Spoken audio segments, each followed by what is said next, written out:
Eto ho, mga kababayan, isa pa din ho sa nasilip natin at nahagilap natin doon sa mga kasamang topic natin. Oh, nako ha, iba talaga ang mga bilyar ho. No? Malupet, miski sila Heidi Mendoza, oh, napareact na po mga kababayan.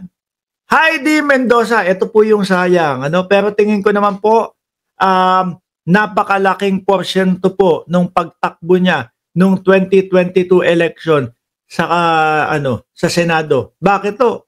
Biruin mo ha, kulang pa pondo niyan. Wala pong pagkalaki-laking pondo niyan. Pero pumang-ilan sila? Pang-14 yata o 15? Malaking bagay ho yun ha. Hindi ho basta-basta makaposisyon ng ganon, mga bossing. No, parang ang pondo lang yata nito 1,000,000. Tapos yung mga kapwa natin, mga kababayan, sila yung mga nag-donate para lang matuloy yung pagtakbo ni Heidi Mendoza. Sabi nila dito, sample na ba ito ng dapat mahiya? Tapos si Shelo Magno, merong post. Ang tindi naman ng pag-corner sa Public Works and Environment Committees.